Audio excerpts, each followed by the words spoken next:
Berjumpa lagi dengan Albarak. Kita lanjutkan cerita Budak Bayangan.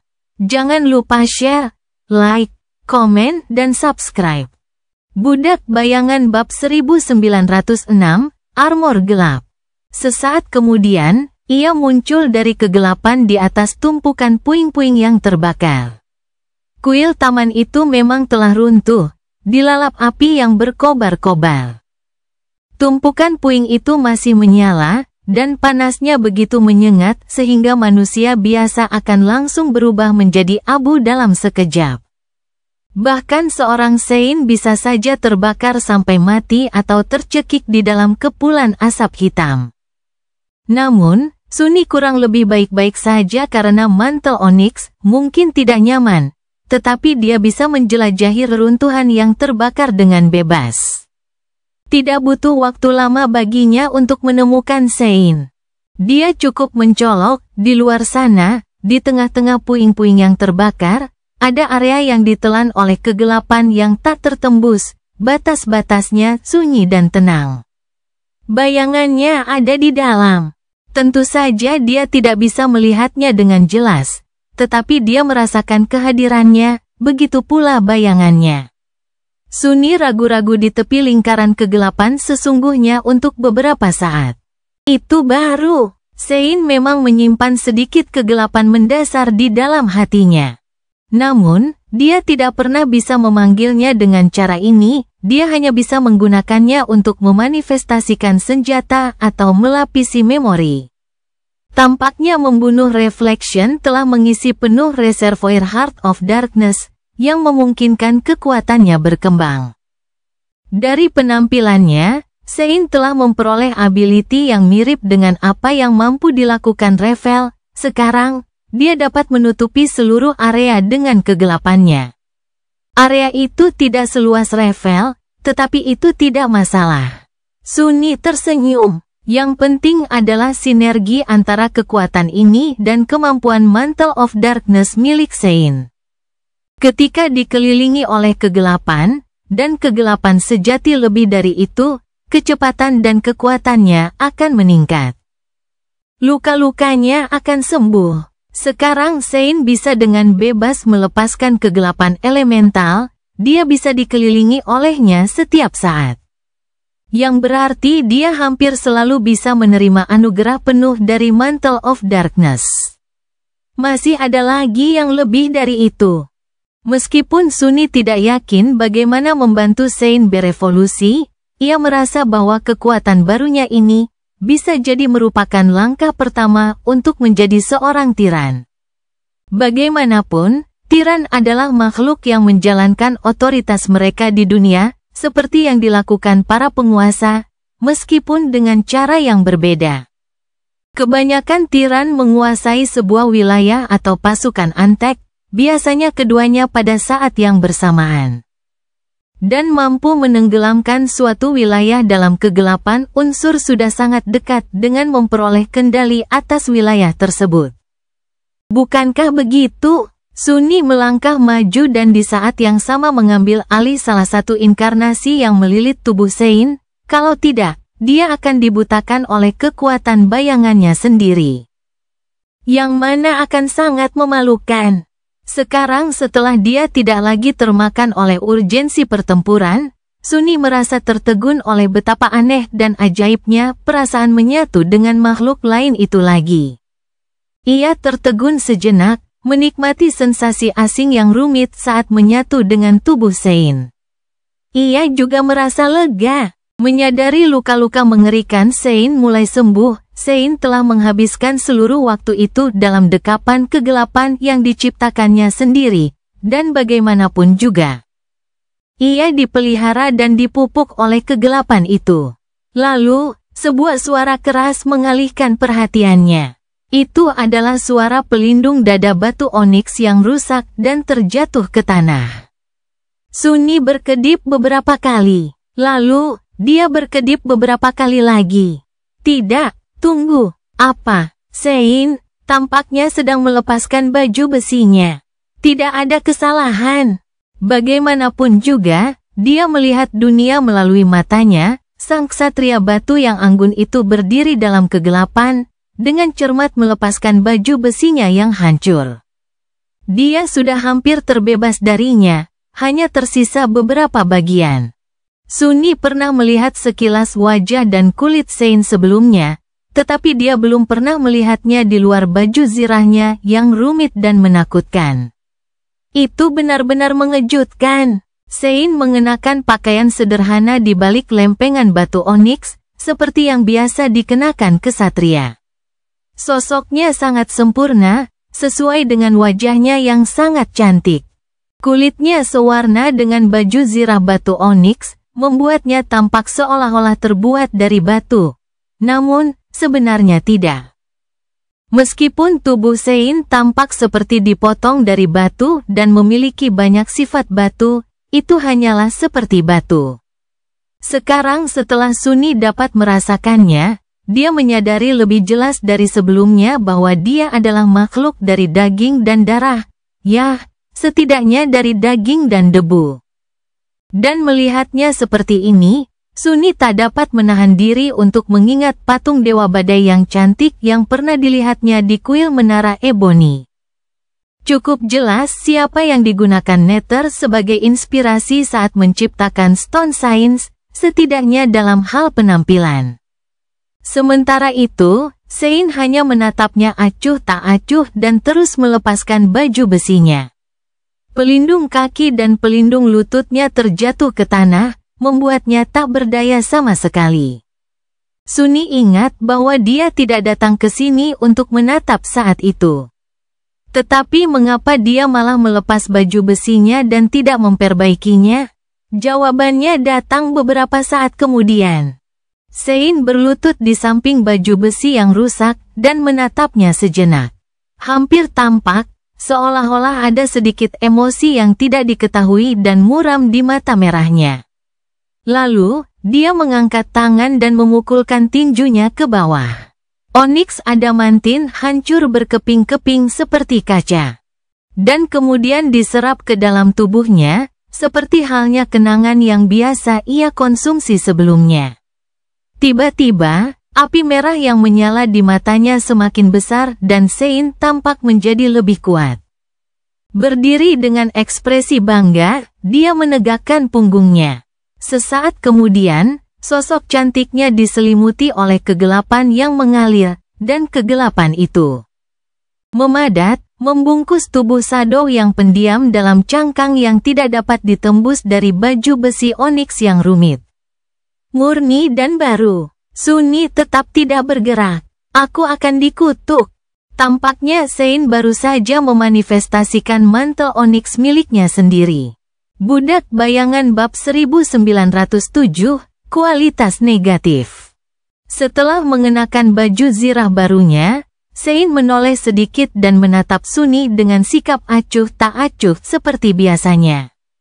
Ia ingin sekali mempelajari desain baju zirah onyx itu, lagi pula, tidak setiap hari kita melihat baju zirah yang terbuat dari kegelapan murni, tetapi sayangnya, ia tidak bisa.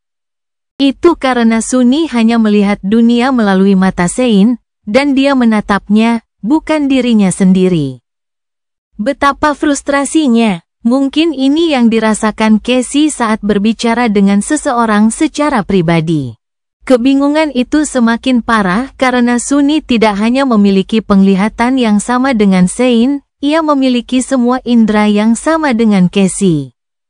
Sama seperti Casey yang memiliki semua indera yang ditandai oleh kemampuan ascendednya. Avatar-avatarnya adalah salinan identik dari tubuhnya sendiri, sementara Sein sangat berbeda darinya. Setidaknya ia sudah terbiasa dengan sifatnya yang seperti batu setelah bertahun-tahun bersama. Ternyata, Shadow-nya belum selesai mengejutkannya hari ini.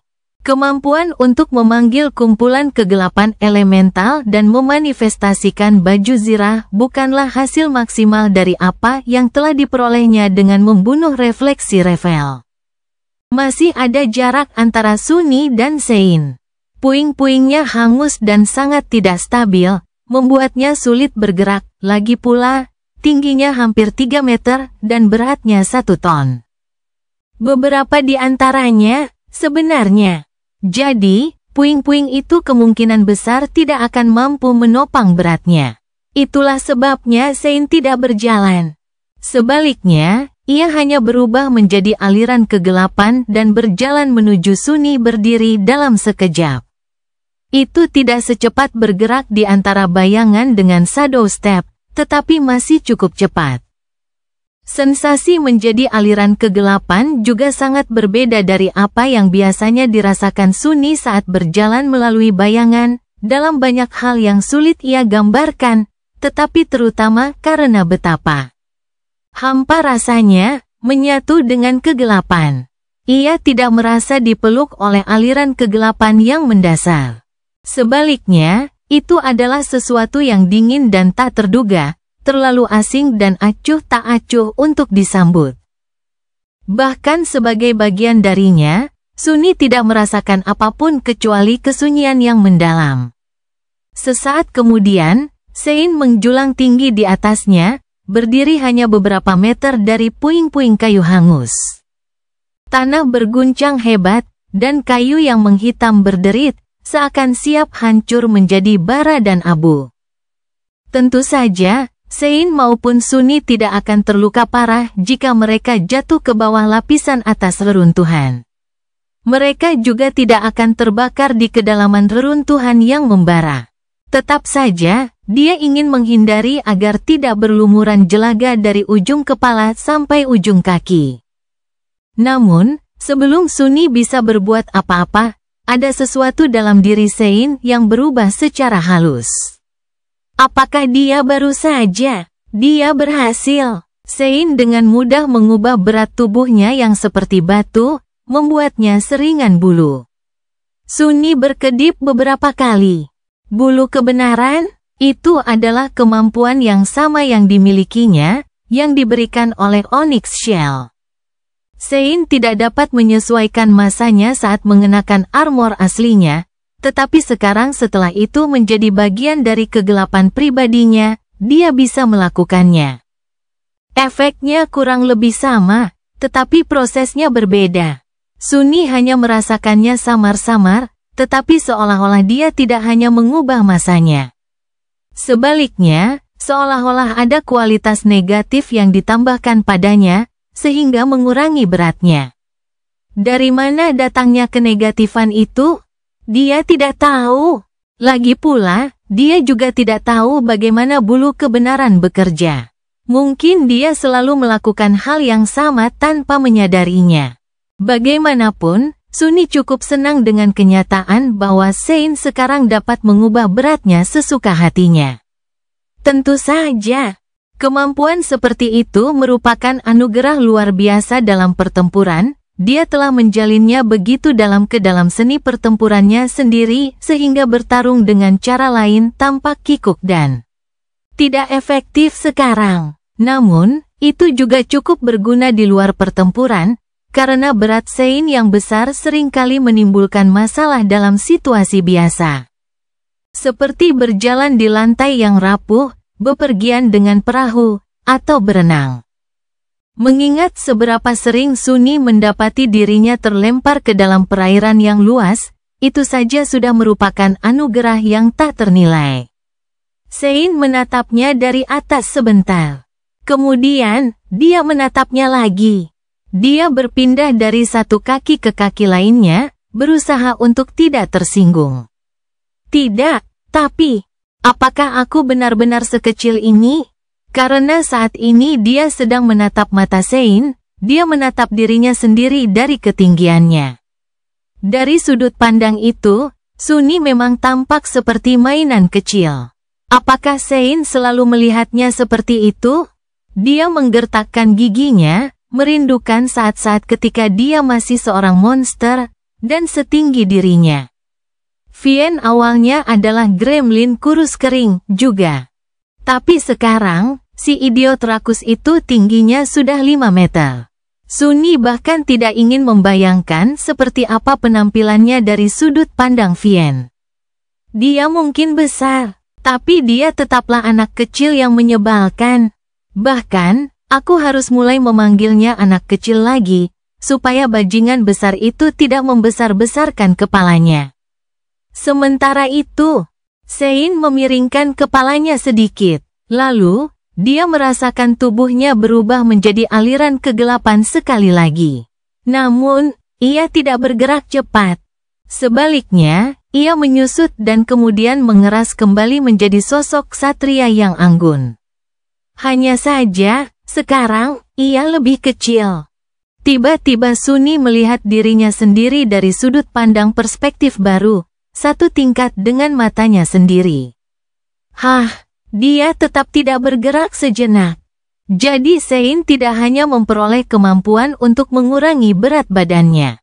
Ia juga memperoleh kemampuan untuk mengurangi ukuran tubuhnya, dan menggunakannya untuk kembali ke bentuk tubuhnya yang semula. Itu adalah berita bagus untuk Sunni. Berita yang sangat luar biasa. Dia tersenyum di balik topeng. Namun begitu dia selesai berbicara, Sein mengangkat dagunya sedikit, dan mengubah ukurannya sekali lagi. Kali ini, dia membuatnya lebih tinggi satu kepala dari Sunni. Dia terpaku, mengangguk dengan sedikit rasa puas. Sein menunduk menatapnya, lalu pergi. Sunni tetap tidak bergerak, benar-benar tercengang oleh rangkaian peristiwa yang keterlaluan itu. Dia baru berhasil mendapatkan kembali ketenangannya beberapa detik kemudian. Apa-apaan ini? Kemana dia pergi? Tidak ada tempat untuk pergi. Budak Bayangan bab 1908, merenungkan kematian. Akhirnya, Sunni menyuruh Sein pergi agar ia bisa melanjutkan pemulihannya dalam keheningan jiwanya. Setelah bisa melihat lagi, ia melihat sekeliling dan merenungkan apa yang telah dipelajarinya. Sein tampaknya telah memperoleh beberapa kekuatan baru. Salah satunya adalah memanggil kumpulan kegelapan unsur, yang satunya adalah berubah menjadi aliran kegelapan. Yang satunya adalah memanifestasikan baju zirah, dan dua yang terakhir berkaitan dengan pengurangan berat dan ukuran tubuhnya. Namun, Sunni tidak yakin apakah ini benar-benar atribut dan kemampuan baru, atau sekadar evolusi dari yang telah dimilikinya. Baju zirah yang ditempa dari kegelapan murni, misalnya, merupakan perluasan logis dari kemampuan Blade of Darkness miliknya. Kekuatan untuk memanggil banjir kegelapan unsur mungkin hanya hasil dari Heart of Darkness miliknya yang semakin kuat. Sunni tidak yakin. Lebih dari itu, ia bahkan tidak tahu apakah kekuatan baru yang ditunjukkan Sein kepadanya adalah perubahan yang sebenarnya. Ia juga tidak tahu berapa banyak pecahan bayangan yang diterimanya setelah menyerap baju zirah onyx lamanya. Dia jelas terlihat lebih kuat. Kehadirannya semakin kuat, api merah dingin yang menyala di matanya menjadi lebih ganas. Meskipun Sein belum berevolusi ke kelas baru, rasanya seolah-olah dia jauh lebih dekat untuk menjadi seorang tiran sekarang. Masalahnya adalah Sunni tidak tahu secara rinci apa yang berubah pada dirinya. Gelang praktis miliknya meniru rune yang berkilauan, tapi apa yang terbaca berasal dari kepala Sunni sendiri, bukan sumber pengetahuan maha tahu yang dimiliki mantra tersebut. Jadi, hanya ada satu cara baginya untuk sepenuhnya memahami kekuatan baru Sein, yaitu meminta Cassie untuk memperhatikannya baik-baik. Namun, melakukan hal itu merupakan masalah tersendiri. Itu karena Sunni tidak bisa menghubungi Cassie sejak Revel dan saudara-saudarinya menyergap para Sein di Sword Domain atau mungkin bahkan sebelum itu. Karena dia tidak berbicara dengannya untuk beberapa waktu sebelum penyergapan itu. Begitu Sunni menyadari bahwa ia tidak dapat mendengar Cassie, inkarnasinya di kamp perang Sword Army telah mencarinya. Namun, Master Sunless belum berhasil menemukan peramal buta itu. Menatap danau bawah tanah melalui asap, Sunni mendesah. Aku ingin tahu apa yang sedang dia lakukan. Asapnya menjengkelkan, jadi Sunni berubah menjadi bayangan dan meluncur ke tepi reruntuhan yang membara, di mana udaranya lebih bersih. Sambil menarik napas dalam-dalam, dia menatap air. Kegelapan yang redup di Hollows diterangi oleh cahaya jingga dari tumpukan kayu bakar yang menjulang tinggi, dan nyala api yang menari-nari terpantul di permukaan danau. Suasananya tenang dan indah, pemandangan yang menenangkan setelah amukan hebat dari pertempuran baru-baru ini. Melihatnya, Sunni merasa bahwa emosi yang telah ia tahan sejak putri-putri Kisong mundur akhirnya meluap. Gelombang kemarahan yang gelap dan menakutkan keluar dari sangkarnya dan membanjiri hatinya. Bulan hitam, Putri Moonveil, atau apapun namanya, hampir membunuh Nephis hari ini. Sementara Sunni bersenang-senang mempelajari hal-hal baru dan menguji batas kemampuannya melawan Revel. Nev telah berdarah di suatu tempat yang jauh di atas sana, sendirian dan kehilangan kekuatannya. Dia tidak bisa memahami semuanya itu. Nephis adalah Nephis. Citra publiknya adalah seorang pahlawan wanita yang luar biasa, dan meskipun Sunni tahu bahwa citra itu telah dirancang dengan cermat oleh pemerintah dan Cassie, dia tetap tidak bisa melupakan bahwa terkadang dia hanyalah manusia biasa. Dia telah mencapai hal yang mustahil berkali-kali, sama seperti yang dilakukannya, dan telah mengatasi rintangan yang mustahil berkali-kali. Selain itu, aspeknya membuatnya hampir abadi. Jadi, Sunni tidak sering memikirkan kemungkinan bahwa Nephis akan terbunuh. Bahkan ketika membayangkan bagaimana dia sendiri akan melawan seseorang dengan kekuatan yang mirip dengannya, dia tidak pernah berpikir untuk membunuh mereka, itu hanya akan membuang-buang waktu dan tenaga. Sebaliknya, ia mempertimbangkan dengan cermat bagaimana ia akan menahan lawan dan membuat mereka tak berdaya, yang merupakan cara optimal untuk mengalahkan musuh seperti itu. Namun hari ini, prasangka bawah sadarnya telah hancur. Setiap aspek itu unik, dan ada banyak sekali jenisnya di luar sana. Bahkan kekuatan berbahaya seperti kemampuan untuk meniadakan semua kekuatan lain pun ada, yang dimiliki oleh salah satu putri dari domain Song. Dan Moonveil telah menggunakan kekuatannya itu melawan Nephis. Sunni bahkan tidak tahu seberapa dekat dia dengan kehilangannya, dan dia tidak baik-baik saja dengan kenyataan itu. Tangannya mengepal tanpa dia sadari. Untuk sesaat, Sunni mempertimbangkan untuk menggunakan inkarnasinya di kamp tentara Song untuk melakukan pembantaian.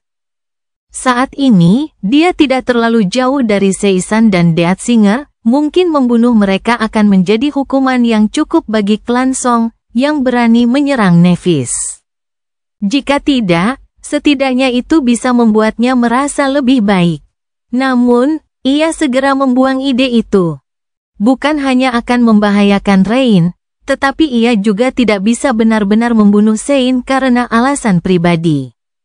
Mungkin bermain sebagai prajurit Valor sedikit merasuki pikirannya, untuk sesaat, Sunni lupa bahwa Great Clan Song bukanlah musuhnya.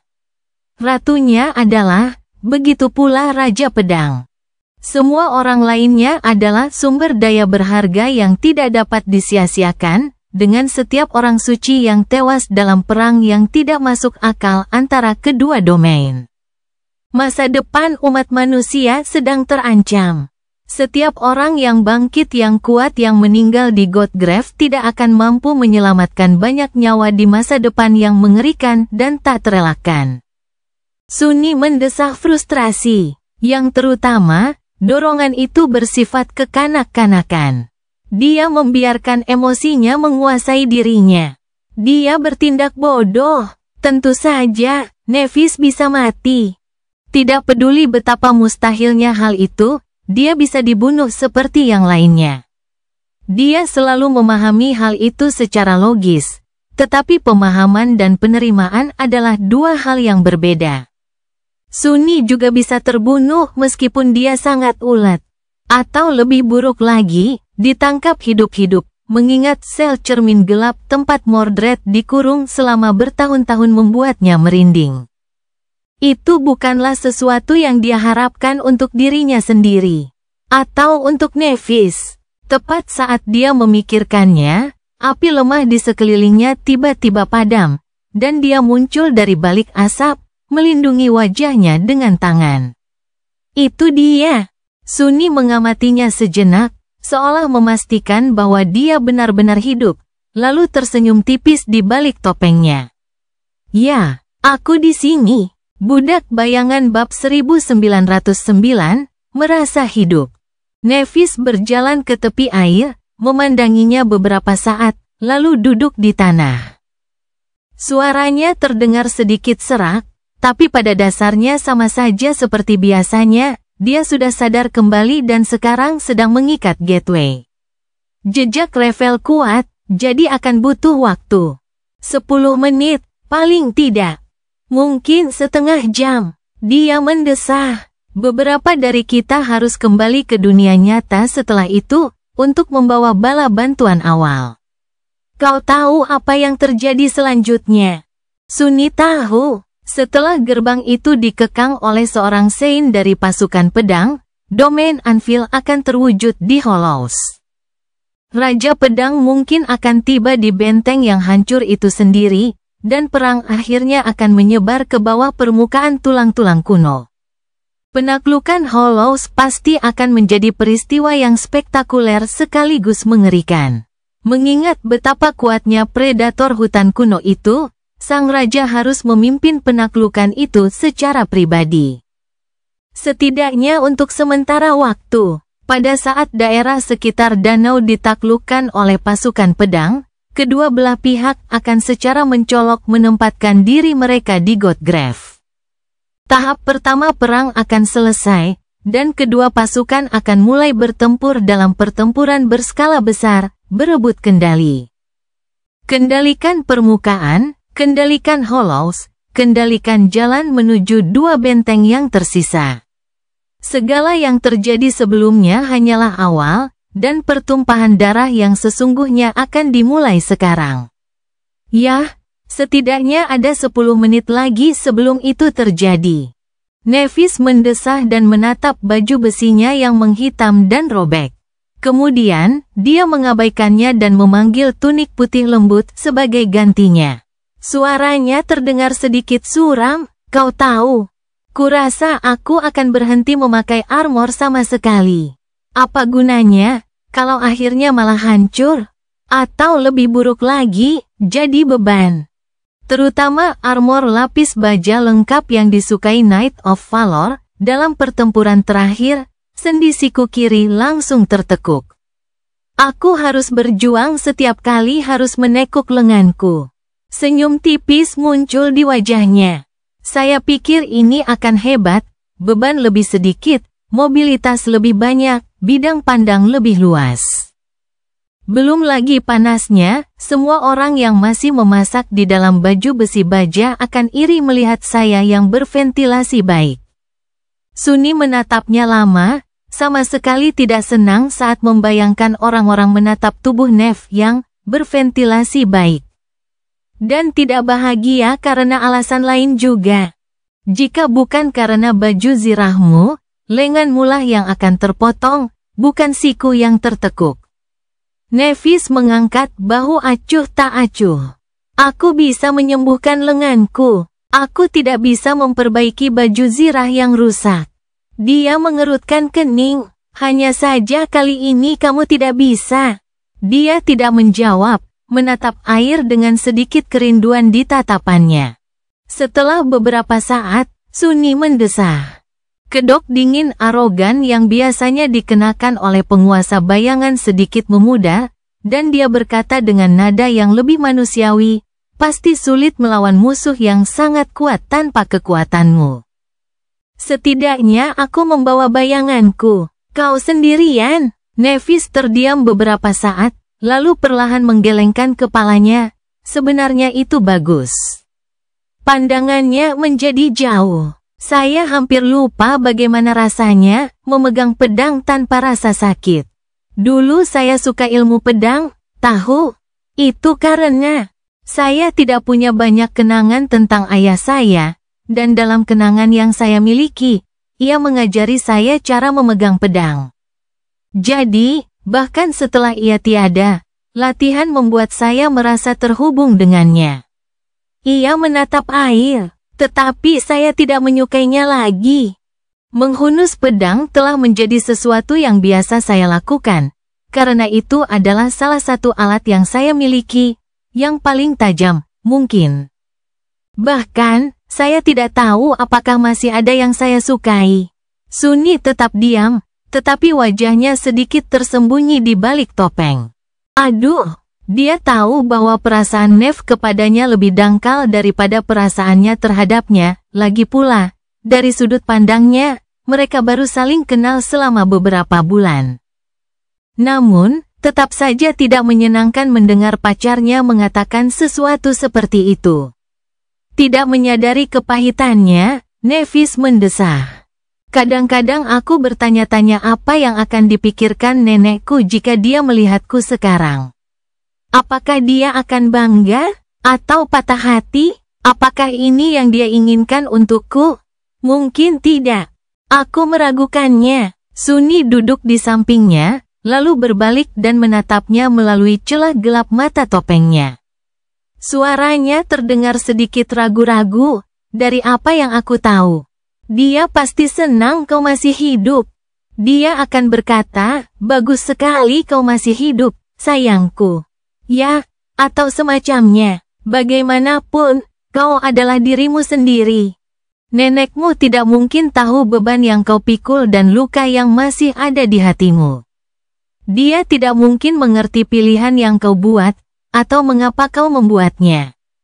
Tidak ada yang lebih memenuhi syarat untuk mengetahui hal-hal ini daripada dirimu, jadi tidak ada yang berhak mengkritik keputusanmu. Jangan khawatir tentang itu. Dewa tahu, hal yang sama juga berlaku untuk Sunni.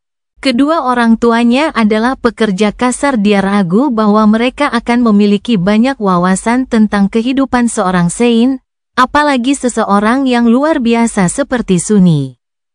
Kehidupan mereka yang biasa-biasa saja jauh dari urusan para dewa, daemon, tiran tertinggi, dan perang yang mengakhiri dunia. Namun, mereka akan senang mengetahui bahwa dia dan Rain masih hidup dan sehat. Bahwa mereka sedang menapaki jalan hidup mereka sendiri, meskipun dunia ini keras dan tak kenal ampun. Bahwa mereka tidak dibengkokkan dan dibentuk oleh kekejamannya yang dingin. Nevis menatapnya, terdiam beberapa saat, lalu berkata dengan tenang, topengmu ada yang retak. Sunni berkedip. Benar, itu retak selama pertempuran melawan Revel. Pesonanya masih berfungsi, tetapi dengan kemungkinan anvil akan tiba dalam hitungan menit, lebih baik mengabaikan jelas bukan aku dan mengenakan yang asli. Dia mendesah dan melupakan memori yang rusak, lalu memanggil topeng wafer sebagai gantinya. Akan tetapi, segera setelah topeng pertama lenyap dan sebelum topeng kedua terwujud menjadi kenyataan. Nevis tiba-tiba menempelkan tangannya di belakang leher Sunni, menariknya lebih dekat, dan menciumnya. Dia terdiam sesaat, lalu buru-buru mengabaikan ingatan ilahi yang sedang mewujud dan menanggapi ciuman penuh gairah wanita itu. Kelembutan bibirnya, hangatnya kulitnya, sungguh memabukkan. Mereka memuaskan dahaga yang tidak pernah ia ketahui bahwa ia derita. Dan di saat yang sama menyalakan api dalam dirinya yang jauh lebih membakar daripada kobaran api yang melahap reruntuhan benteng yang runtuh di sekeliling mereka. Bingung dan terpesona, Sunni diam-diam mengutuk Onyx Mantle karena menghalanginya merasakan pelukannya yang hangat dan lembut. Ciuman penuh gairah mereka berlangsung lama. Nevis hanya menjauh saat mereka berdua hampir kehabisan udara. Sambil bernapas berat, mereka tetap diam selama beberapa saat. Sunni menyentuh bibirnya, berkedip beberapa kali, lalu bertanya dengan nada malu yang tak terduga, apa itu tadi? Dia memalingkan mukanya sambil tersenyum tipis dan mengangkat bahu. Hanya saja, aku pikir aku akan mati beberapa saat yang lalu. Jadi, tiba-tiba aku ingin merasa hidup. Dia terdiam beberapa saat. Jadi, apakah kamu merasa hidup sekarang? Nevis mempertimbangkan pertanyaannya dengan serius, lalu menatapnya dengan ekspresi serius. Bisa ku bilang, aku sudah setengah pulih. Matanya berbinar, tak lama kemudian, keduanya merasakan perubahan yang tak kentara di udara. Seolah-olah ada kehadiran yang tak terlihat, tetapi nyata yang menyelimuti area itu, mengubahnya secara halus, pada saat yang sama, tak dapat ditarik kembali. Menjadikannya lebih dingin, lebih tajam, dan lebih berat dengan maksud yang kuat. Domain pedang telah turun ke Hollows.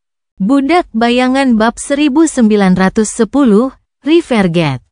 Rivergate, benteng klan Dagonet, dibangun di atas sungai yang lebar. Benteng itu membelah sungai seperti tembok besar, atau lebih tepatnya, serangkaian tembok, yang menurun dari tebing tinggi seperti anak tangga yang diperuntukkan bagi raksasa. Itu adalah bendungan sekaligus pintu air. Dinding tertinggi menahan arus yang kuat. Setiap anak tangga di bawahnya dipisahkan oleh ruang besar dengan gerbang yang menjulang tinggi, yang dapat diisi atau dikeringkan dengan bantuan mantra kuno. Sebuah kapal yang berlayar ke atau dari Stormsea dapat turun dari tebing atau mendakinya karena sistem pintu air kuno, dan tidak pernah meninggalkan sungai. Pada saat yang sama, tidak ada yang dapat berenang lebih jauh ke hulu tanpa menghancurkan benteng, dan bahkan saat itu, penyerang harus merangkak keluar dari air dan melakukan perjalanan melalui darat dengan pintu air yang hancur.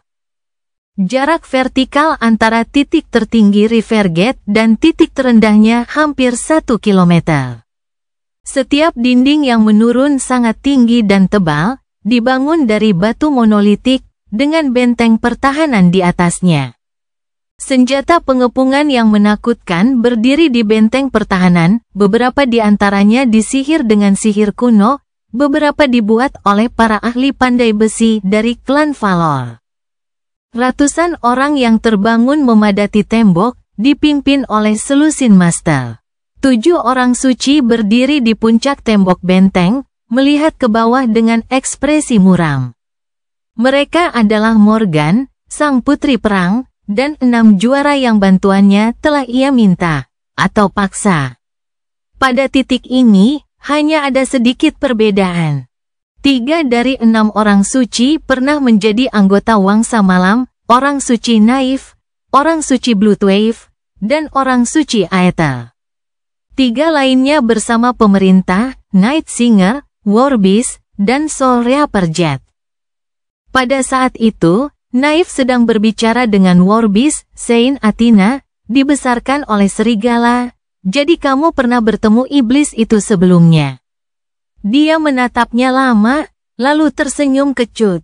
Kami bahkan membunuhnya sebelumnya. Naif menoleh ke arah seorang pria yang sangat tampan dengan rambut merah marun dan mata hijau yang mempesona, dengan ekspresi terkejut di wajahnya. Santo Nightingale, apakah ini benar? Saint Kai bergerak tak nyaman. Tidak juga, yang kami bunuh bukanlah iblis itu, melainkan versi korup dari dirinya yang transenden yang disulap oleh mimpi buruk. Bahkan saat itu, tidak ada dari kami bertiga yang berani mengklaim penghargaan apapun. Dia dibasmi oleh Lady Changing Star. Dia mendesah, tetap saja. Kami tahu lebih banyak tentang apa yang mampu dilakukannya daripada orang lain. Itu pasti akan membantu. Naif menunduk, lalu menatap tajam ke selatan. Setidaknya kita tahu dia bisa dibunuh. Kurang dari sehari telah berlalu sejak Mordred entah dari mana, benar-benar mendarat di pesisir Sword Domain. 6 orang suci yang direkrut Morgan nyaris tak punya waktu untuk berbicara saat dibawa ke Rivergate olehnya. Perjalanan dari Bastion ke sini berlangsung cepat karena ada 3 juara transenden dari House of Night bersama mereka. Morgan sendiri tidak banyak bicara kepada mereka, menghabiskan sebagian besar perjalanan memikirkan tugasnya dengan ekspresi muram di wajahnya. Namun, dia telah memberikan masing-masing dari 6 orang suci sebuah amulet berbentuk landasan yang ditusuk oleh pedang, kecuali Nightingale yang sudah memilikinya. Ekspresinya tampak serius saat mempercayakan jimat baja itu kepada teman-temannya. Saat ini, hanya ada 7 yang tersisa. Sekarang, ada 6 di antaranya. Aku merusak banyak hubungan dengan pemilik sebelumnya. Jadi, simpan baik-baik. Jangan pernah berpisah dengan amulet ini, dan jangan biarkan pria itu mengambilnya darimu. Kecuali jika kau ingin menjadi salah satu wadahnya. Saint naif mengamati amulet itu dengan ekspresi sedih. Setelah beberapa saat, dia bertanya, "Tidakkah Anda punya satu untuk diri Anda sendiri, Lady Morgan?" Dia menggelengkan kepalanya. Yang ketujuh, telah hilang di Antartika dan tidak pernah ditemukan. Paman saya memakainya. Tentu saja, klan Valor memiliki cara lain untuk bertahan melawan orang itu. Tetapi tidak ada yang semudah itu untuk dipindahkan. Bagaimanapun, jangan khawatir. Aku akan baik-baik saja. Mendengar perkataannya, Soul Reaper mengangkat sebelah alisnya. Oh, bagaimana bisa? Morgan menjawabnya dengan senyum tajam. Baiklah, jika dia benar-benar memasuki jiwaku. Aku harus membunuhnya di sana, bukan? Seperti yang dilakukan adikku tersayang, dalam mimpi buruk. Dia telah bersiap untuk melawan saudaranya lagi selama 4 tahun. Morgan meragukan bahwa dia benar-benar berani menantangnya untuk duel jiwa, tetapi jika dia melakukannya, mereka berdua tidak akan selamat dalam pertarungan kali ini. Morgan hampir berharap dia akan melakukannya. Padahal, jimat-jimat itu adalah solusi yang buruk untuk kesulitan mereka. Itu karena, dari semua yang telah dipelajari keluarganya tentang pria itu, satu-satunya cara untuk membunuhnya adalah dengan menghancurkan bayangannya yang sebenarnya selama duel jiwa. Bahkan itu hanya diketahui dari laporan Changing Star tentang kejadian-kejadian mimpi buruk ketiganya. Jadi, dengan mengenakan amulet, para jagoannya menolak satu-satunya metode untuk mengalahkan musuh. Namun, tak banyak yang bisa dilakukan untuk mengatasinya. Membiarkan mereka tak berdaya adalah risiko yang terlalu besar. Dia sama sekali tidak bisa membiarkan saudaranya mengambil lebih banyak orang suci. Karena dia akan mampu menaklukkan lebih banyak benteng dengan mengenakan tubuh mereka. Dan kehilangan lebih banyak benteng ke domain Song bukanlah suatu pilihan. Dia mendesah. Berapa lama sebelum dia datang? Saint Bloodwave, dengan suaranya yang dalam, yang mengajukan pertanyaan itu. Morgan terdiam sejenak. Dia sudah datang. Dia hanya bersembunyi dan mengamati kita, untuk saat ini.